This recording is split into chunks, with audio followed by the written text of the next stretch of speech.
मीरा, एक अतिकल्पित चेहरा। भाग 1। लेखक मनोज कुमार मलिक। कल्पना कीजिए कि आप एक अंधेरी रात में एक कमरे में अकेले हैं और आपको नींद नहीं आ रही है, तो आप क्या करेंगे? बिना यह जाने कि क्या करना है, मेरा दिमाग विभिन्न विचारों और असहमतियों से भरा होगा। ऐसा लगता है जैसे दो लोगों के दिमाग एक शरीर में बात कर रहे हों। राजनीति से लेकर आस्था, अंधविश्वास और दूर देश की मौजूदा स्थिति तक सब कुछ मुझे एक काले बादल की तरह घेर लेता है। पता नहीं कब वो रात आएगी जब मैं ऐसी बातें सोचूंगा। हो सकता है कुछ लोग अकेले रहना पसंद करते हों, लेकिन आज के सोशल मीडिया के दौर में लोग रील्स देखते देखते अपनी सोचने की शक्ति खो चुके हैं। ठीक है, मैं बेकार की सलाह देकर आपका कीमती समय बर्बाद नहीं करना चाहता। चलिए सीधे कहानी पर आते हैं। 12 अक्टूबर 2003 रमानाथ और मायावती देवी के घर एक बेटे का जन्म हुआ। उनका परिवार बहुत ही पारंपरिक है। वह बहुत ही बुद्धिमान और संस्कारी होगा।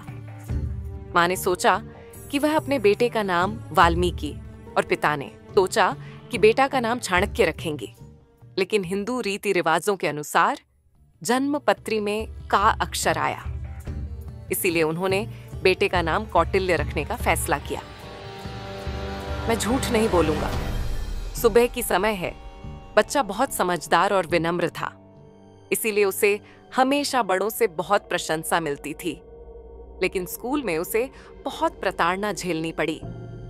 जैसा कि आप सभी जानते हैं कि सोशल मीडिया के जमाने में बच्चों को कैसे कैसे नाम दिए जा रहे हैं, इसीलिए स्कूल में कौटिल्य को सब कटलेट कहकर चिढ़ाते हैं। सब उसका मजाक उड़ाते हैं।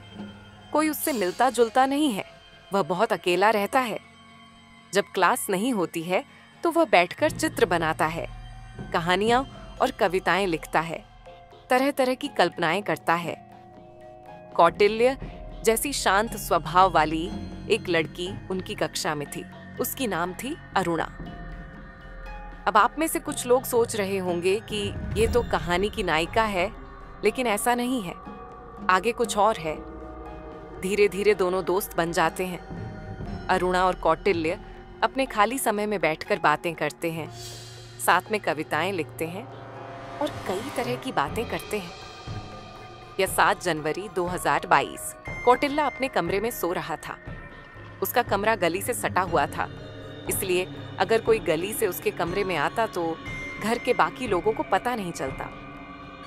कमरे में एक पुरानी और बड़ी अलमारी थी। उसमें एक जवान आदमी आराम से फिट हो सकता था।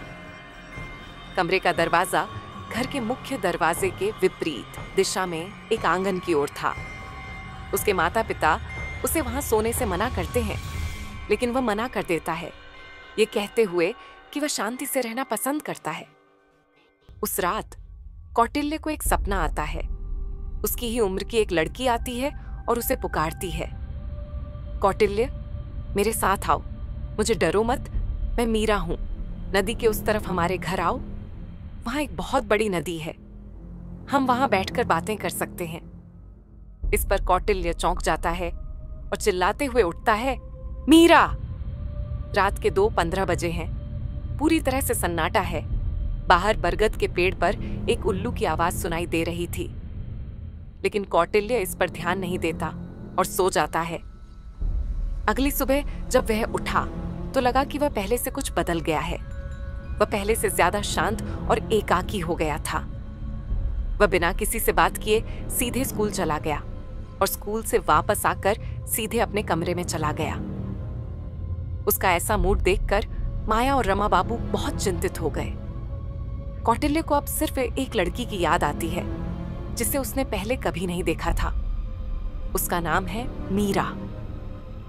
वो लड़की जिसे कौटिल्य उस दिन अपने सपनों में दिखा था। उस लड़की का चेहरा बार बार उसकी आंखों के सामने आता रहता है। उसका मन बहुत शांत हो जाता है। ऐसा लगता है मानो भगवान ने उसे रूप देने में कोई कसर नहीं छोड़ी हो। चिंता मत करो, मैं जानता हूं कि तुम उस लड़की को देखने के लिए बहुत उत्सुक होगे, इसीलिए मैंने उसका स्केच बगल में लगा दिया है। ऐसे ही कितने दिन बीत गए। कौटिल्य उस काल्पनिक लड़की के प्रेम में पूरी तरह से डूब गया था। वह सोचता है, क्या वह लड़की वास्तव में इस दुनिया में मौजूद है या मैं बस उसकी ऐसी ही कल्पना कर रहा हूं?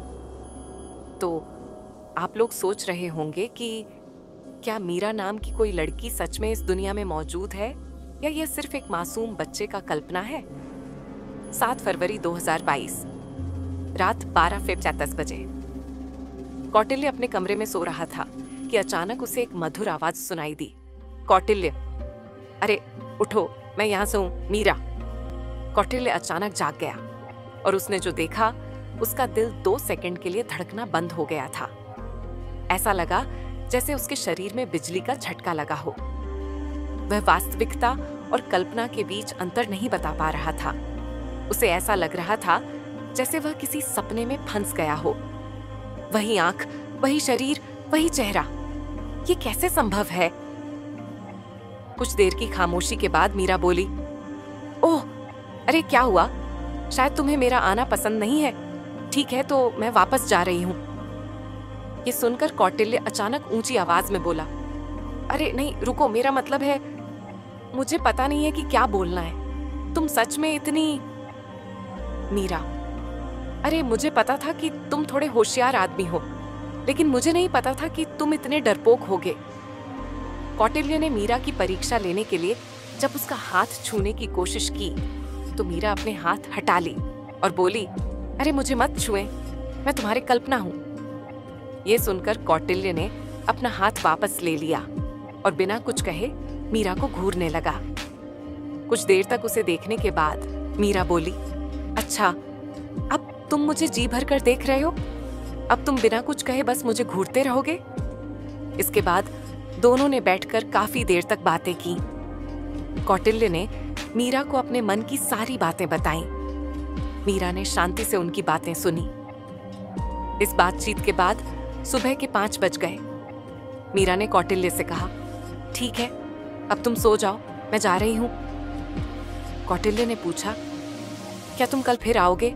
मुझे अकेलापन महसूस हो रहा है। मीरा ने हल्की मुस्कान के साथ जवाब दिया, अरे तुम अपने मन में सिर्फ मेरे बारे में सोचोगे, मैं तुम्हारे सामने रहूंगी। और हाँ, तुम मुझे कभी छूना नहीं चाहोगे, वरना मैं फिर कभी नहीं आऊंगी। और मेरे बारे में किसी को मत बताना। कौटिल्य ने मीरा की बात से सहमति जताया। 2 साल तक ऐसे ही चलता रहा। दोनों इसी तरह बातें करते रहे। लेकिन कौटिल्य के माता पिता को थोड़ा शक हुआ। बेटा इतनी रात को अकेला बैठा क्या कर रहा है? कौटिल्य अक्सर अनजाने में अपने दोस्तों से मीरा के बारे में बात करता था। सभी उसे पागल कहकर चिढ़ाते थे। मायावती और रामबाबू अपने बेटे के असामान्य व्यवहार से उलझन में पड़ जाते हैं। आखिरकार उन्होंने अपने बेटे को मनोवैज्ञानिक के पास ले जाने का फैसला किया और ऐसा ही हुआ। अगली सुबह हरे कृष्ण को घर बुलाया गया। कौटिल्य उनके सामने बैठा था। हरे कृष्ण ने कहा, देखो बाबू, तुम जो कुछ भी सोच रहे हो वह सिर्फ एक भ्रम है और उस उम्र के बच्चे के लिए यह सामान्य है। मैं कुछ दवा लिखूंगा और सब ठीक हो जाएगा और तुम्हें दूसरों के साथ मिलजुल कर रहना सीखना चाहिए। ये सलाह देकर वे चले गए। कौटिल्य जो सच्चाई जानता था, उसने धीरे धीरे मीरा की भावनाओं को अपने मन से निकाल दिया। अब वह पहले की तरह अपना समय पढ़ाई लिखाई, कविता कहानियां लिखने में बिताने लगा। अब माहौल शांत हो चुका था, लेकिन अब कहानी में असली मोड़ आया। 7 अगस्त 2025 शाम के समय कौटिल्य खिड़की के पास बैठकर अपना होमवर्क कर रहा था।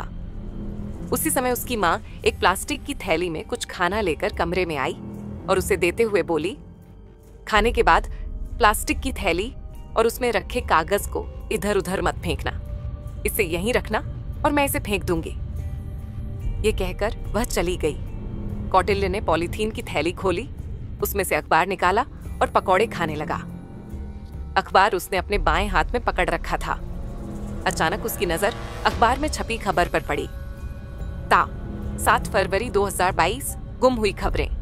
नाम मीरा रानी, उम्र 18, पास में लापता लड़की की फोटो। अरे ये तो वही लड़की है जिसकी कल्पना वह इतने दिनों से कर रहा था, जिस पर कोई विश्वास नहीं करता था। वही चेहरा। तो क्या ये सब कौटिल्य के भ्रम नहीं थे? ये सब सोचते सोचते कौटिल्य का दिमाग काम करना बंद कर गया। उसने कागज पर पिछली तारीख पर फिर से नजर डाली और ऐसा लगा जैसे उसके पैरों के नीचे से जमीन खिसक रही हो। 7 फरवरी, जिस दिन मीरा ने पहली बार उससे बात की थी, और उस दिन वह कब्रिस्तान के पास बरगद के पेड़ में उल्लू की आवाज, पहली बार मीरा की साक्षात, और अखबार में उसके गायब होने की तारीख भी समान है। इसका क्या मतलब हो सकता है? क्या किसी ने मीरा का अपहरण किया, उसे मार डाला और उस कब्रिस्तान में दफना दिया? ये सोच ही रहा था कि कौटिल्य का मां उसके पीछे आकर खड़ी हो गई, पर लड़का ध्यान नहीं दे रहा था।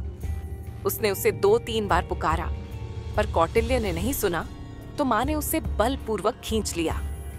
वह अचानक चिल्लाने लगा, आह! लड़के का चीख सुनकर पिताजी दौड़कर आए। पिता ने पूछा, क्या हुआ? पहले तो उसने सोचा कि वह उन्हें सब कुछ बता देगा, लेकिन उसने सोचा कि अगर उसने उन्हें सब कुछ बता दिया तो वे फिर से उस पर विश्वास नहीं करेंगे और हरे कृष्ण को बुला लेंगे। इसलिए उसने धीरे से कहा, नहीं, ऐसी कोई बात नहीं है, तुम अपने कमरे में जाओ, मैं पढ़ाई करता हूँ। मायावती ने प्लास्टिक की थैली उठाई और बोली, वह कागज कहाँ है जो इसके अंदर था? कौटिल्य ने कागज छिपा दिया और कहा, मैंने इसे खिड़की से नीचे फेंक दिया है, अब जाओ। सभी चले गए और माहौल पहले जैसा शांत हो गया। चलो, अब आप सोचिए, क्या मीरा वाकई कौटिल्य के पास आई थी, या फिर यह उस मासूम बच्चे की कल्पना थी, जैसा कि दूसरे कहते हैं? अगर यह कल्पना थी, तो अखबार में छपी गुमशुदा शख्सियत कौन है? ये मैं आप पर छोड़ता हूँ। आप सोचिए, मीरा असल में कौन है? अगर आपको ये पसंद आएगा तो मैं इसका दूसरा भाग लिखूंगा।